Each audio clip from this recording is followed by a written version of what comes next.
Que se llama el mito de la persona media. Vivimos en una sociedad en la que se trata siempre de buscar el cliente medio.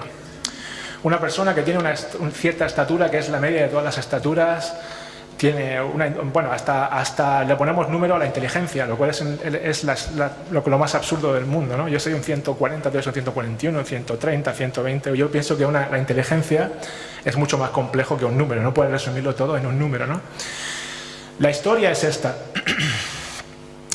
Después de la Primera Guerra Mundial, cuando estaban fabricando aviones, tenían un problema porque los pilotos nunca encajaban bien en las cabinas. Pensaron, bueno, lo que tenemos que hacer es buscar cuál es la media de altura de los pilotos, cuál es la media de la longitud de los brazos, y vamos a hacer una cabina media para que todos encajen bien. ¿Se pueden imaginar cuántos pilotos encajaban en la cabina media? 0. La persona media, que se supone que representa a todos, no representa a nadie.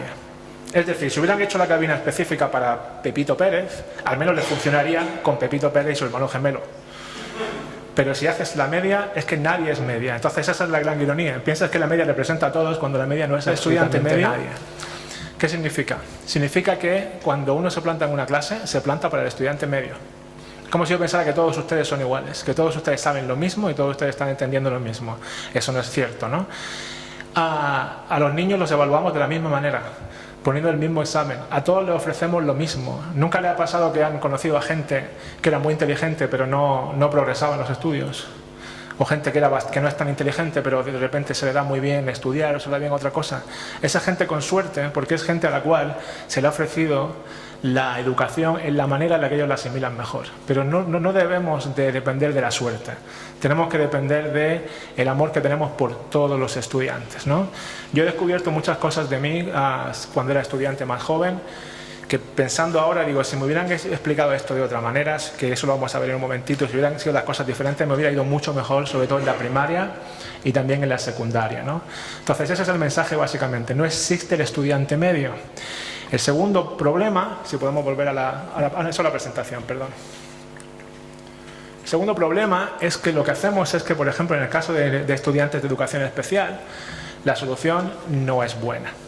Piensen ustedes en el cubo de Rubik. Mucha gente lo hace. Yo por propia, no sé, por puro aburrimiento aprendí a hacerlo una vez en un par de semanas y lo hago en 2 minutos. Hay gente que lo hace en 20 segundos. ¿Quién no podría hacer el cubo de Rubik? Piensen en algo que te impide hacer el cubo de Rubik. La gente que no ve no puede hacer el cubo de Rubik porque son todas las cosas iguales. Entonces aquí es donde viene la solución que siempre hemos aplicado a educación especial. Y les disculpo porque obviamente estoy hablando de cómo son las cosas en Estados Unidos, no conozco tan bien el sistema chileno, ¿no? La solución es esta. ¿Verdad? ¿Pueden ver que tiene como una inscripción de braille? ¿Esa es una buena solución? No, porque entonces si no eres ciego no sabes leer braille. Eso es lo que hemos hecho con educación especial. Es decir, en vez de abrirla a todos, hacer una especial para el niño especial, ¿no? La solución sería esta. Hacer un cubo que un ciego puede hacer, pero una persona vidente también puede hacer. De manera que no hay que ir separando a la gente tantísimo, ¿no? Y ese ha sido un error que se ha cometido, y es lógico, no es lo primero que haces. Voy a adaptar a tal persona. No te adaptes a nadie, adáptate a todos. Tienes que llegar a todos. Entonces, claves hasta ahora sobre DUA. Estos son, o sea, yo sé cómo se siente la gente que no sabe nada sobre DUA, yo sé lo que se siente cuando te sueltan un rollo y no entiendes nada y no sé qué. Entonces, yo he sido maestro hasta hace poco e intento ser lo más claro posible. La primera clave, lo que diferencia a DUA de todo lo que se ha hecho antes en pedagogía, y quiero remarcar el todo, es que DUA no es ninguna práctica concreta. DUA es un marco. DUA, según se mire, puede ser nada. Es como son cajitas en las que tú metes tus cosas. Es decir, ¿por qué es esto importante? Si tú tienes una técnica, una estrategia que te funcionó en tu salón, en tu clase, no sé cómo llaman aquí, en el aula, y dices, ahora voy a hacer DUA, ya tengo que dejar de hacer eso. No. Todo lo que funciona entra en DUA. Recuerden que piensen en ello como 9 cajitas. ¿Okay? Lo que es eficaz es eficaz. Lo que pasa es que todo puede ser mejorable, pero es un marco. todo entra, no se han dejado nada, en serio, está muy bien pensado y tiene una fuerte base neurológica para que así sea, ¿no? De hecho, pienso que el marco DUA es aplicable no solo a la educación, es aplicable. Yo como escritor uso el marco DUA para mantener a mis lectores prestando atención a lo que están leyendo, entretenidos, etc. La segunda clave es una palabra que les puede confundir, que son opciones. Obviamente, si quieres que algo funcione para todo el mundo, tienes que dar opciones. ¿De acuerdo? No se puede hacer todo de una sola manera. ¿Por qué les digo que es problemática? Porque las opciones no son el fin. La gente piensa que DUA, alguna gente que lleva un poquito de tiempo con DUA, que DUA se trata de dar opciones. No. DUA se trata de llegar a todo el mundo. ¿Cómo? Dando opciones. ¿Sí entienden? O sea, no confundan el medio con el fin. Si ustedes tienen una clase con 10 niños que son exactamente iguales en la manera en la que aprenden lo que tú estás dando, no tienes que dar ninguna opción porque estás llegando a todos. No hay que dar opciones siempre. Si ustedes están dando clase o una tutoría especial a un niño en concreto, pues no tienes que darle opciones, ya sabes lo que ese niño necesita, si es que sabes lo que ese niño necesita. ¿Sí me siguen?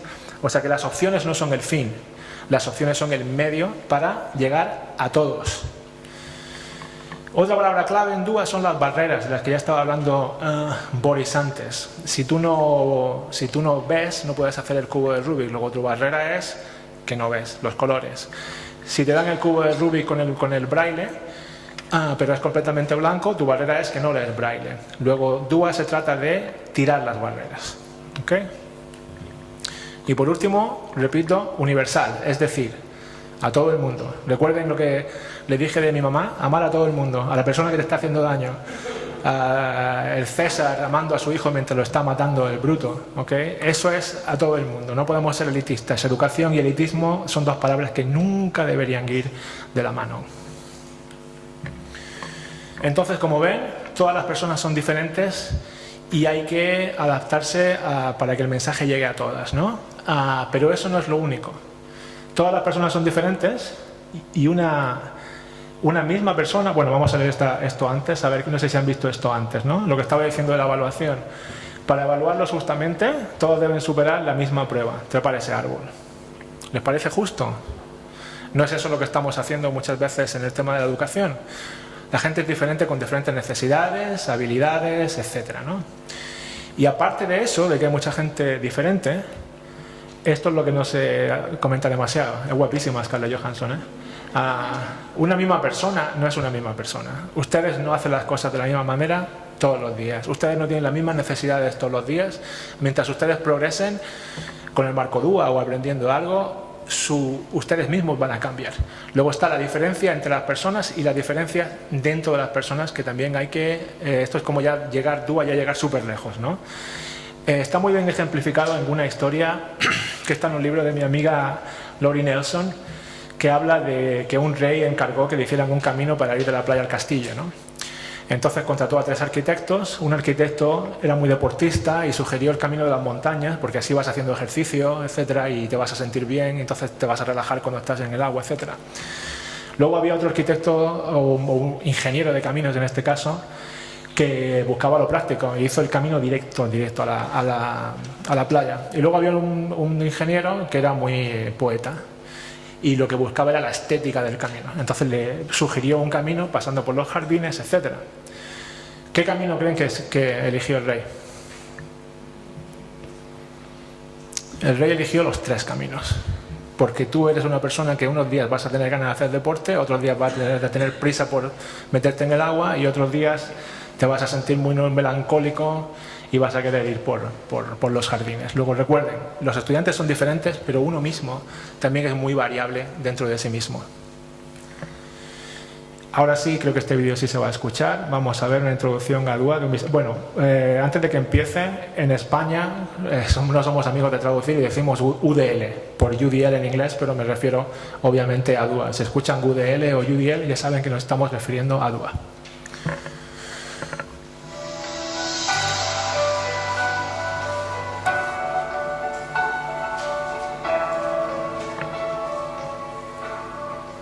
Esta maestra tiene que cumplir los objetivos que marca el currículum y tiene una clase con diferentes grupos de estudiantes.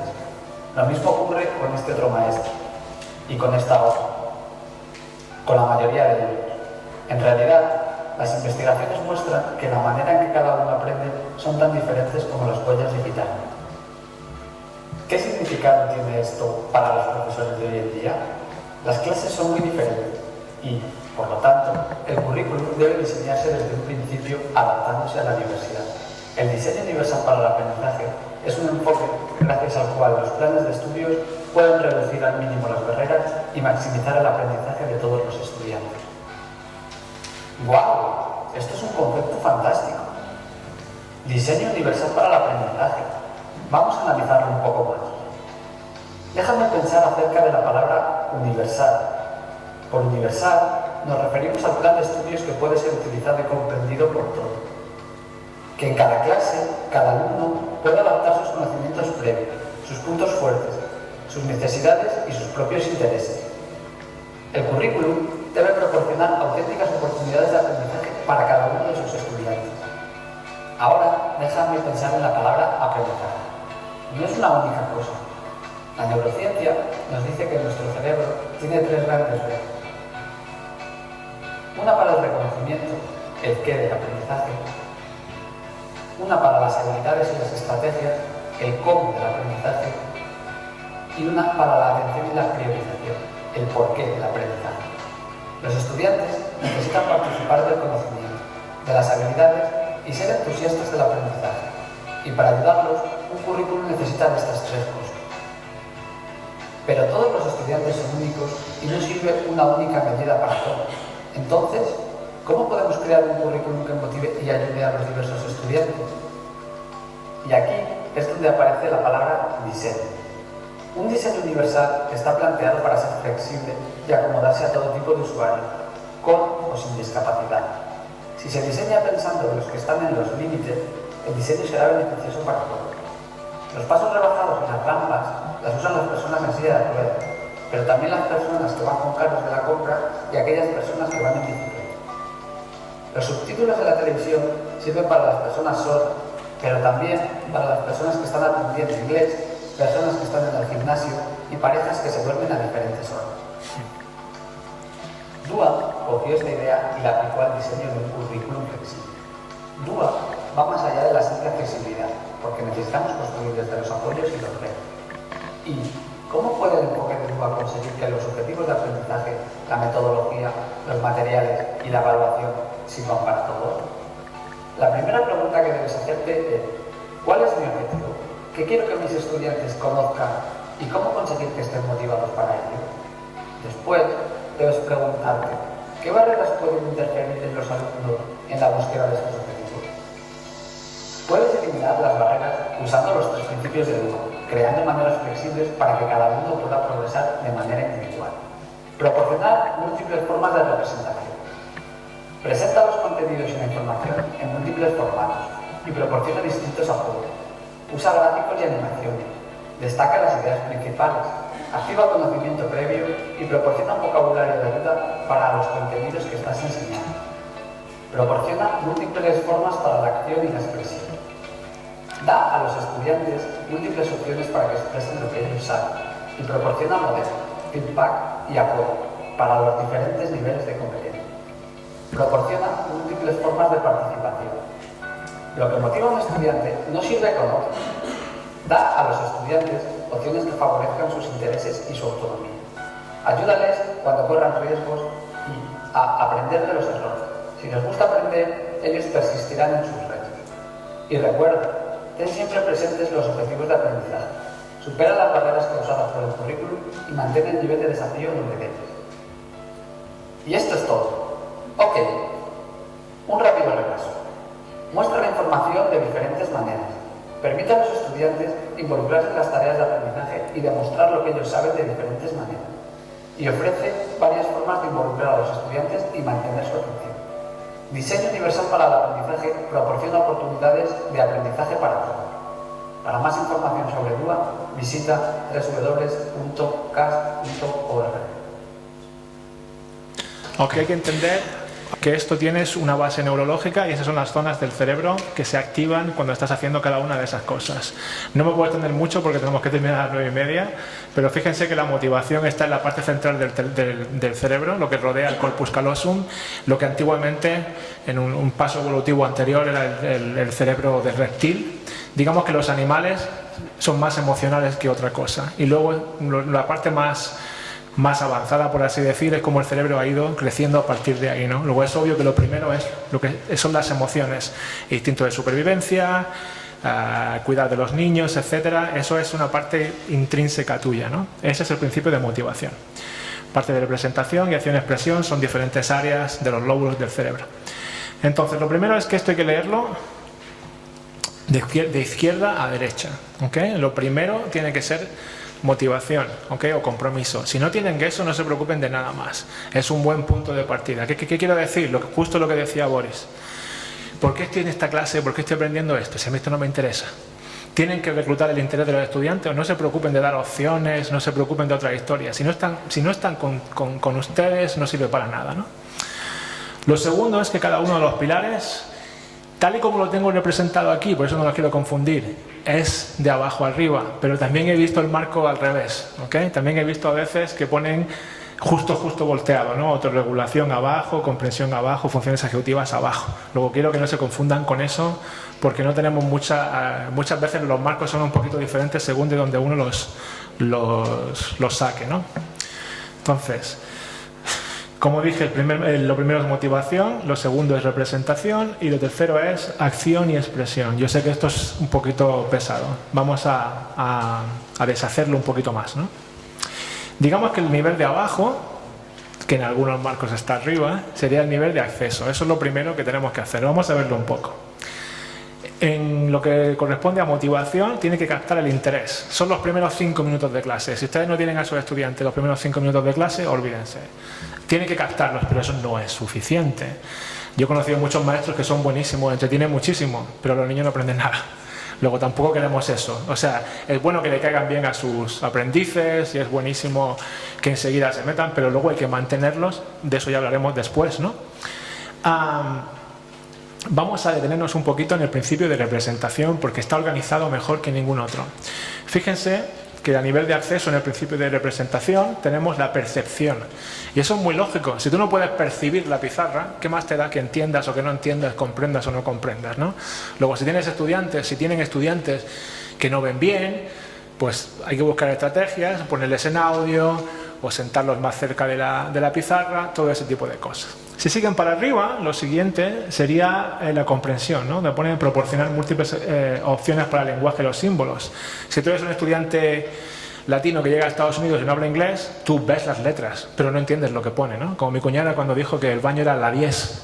Voy a la 10, mamá, era ladies, ¿ok? O sea que ve las letras, pero no comprendes lo que dice, ¿no? No entiendes. Entonces ese segundo nivel sería progreso, ¿no? O sea, si ustedes empezaran lo que les quiero decir es que lo más lógico es que empiecen a trabajar en el nivel de acceso aquellos que no hayan hecho mucho DUA, ¿no?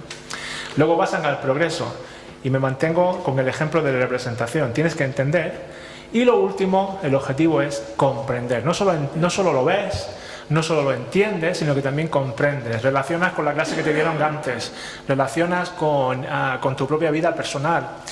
Esto lo vamos a ver en alguno de los talleres, que todo lo que ustedes aprenden se monta encima de algo que ya saben, ¿ok? Eso se refleja, por ejemplo, que antes cuando los niños aprendían inglés querían hacer inmersión en Estados Unidos, que se olvidaran del lenguaje original y se demostró que era mejor usar el lenguaje original para construir el inglés encima, porque cuando ustedes aprenden un idioma lo primero que hacen es traducir, buscan lo que ya saben. Siempre el conocimiento se basa en crecer con lo que uno ya tiene, ¿no?